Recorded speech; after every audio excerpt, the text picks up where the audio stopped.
தனியாக பள்ளிக்கு செல்லும் மாணவிகளை குறிவைத்து செல்போனில் ஆபாச வீடியோக்களை காண்பித்து பாலியல் சீண்டலில் ஈடுபட்டு வந்த கார் ஓட்டுநர் கைது செய்யப்பட்டிருக்கிறார். கடந்த ஒரு ஆண்டாக மாணவிகளிடம் அத்துமீறியவர் சிக்கியது எப்படி?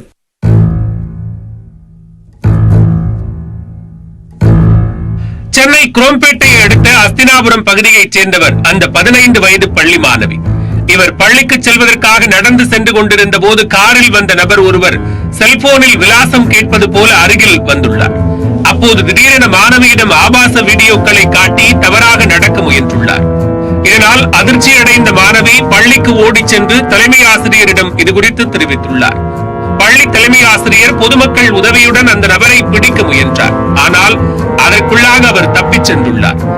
இதுகுறித்து சிட்லப்பாக்கம் மகளிர் காவல் நிலையத்தில் புகார் அளித்த நிலையில் காரின் பதிவெண்ணை வைத்து போலீசார் சம்பந்தப்பட்ட கார் ஓட்டுநரை பிடித்தனர்.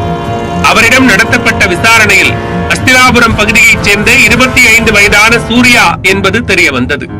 கால் டாக்ஸி ஓட்டுநரான இவர் தனியாக செல்லும் மாணவிகளை குறிவைத்து கடந்த ஒரு வருடமாக இதுபோன்று பாலியல் சீண்டலில் ஈடுபட்டு வருவதை ஒப்புக்கொண்டார். அவர் மீது போக்சோ சட்டத்தின் கீழ் வழக்கு பதிவு செய்த போலீசார் தாம்பரம் நீதிமன்றத்தில் ஆஜர்படுத்தி சிறையில் அடைத்தனர்.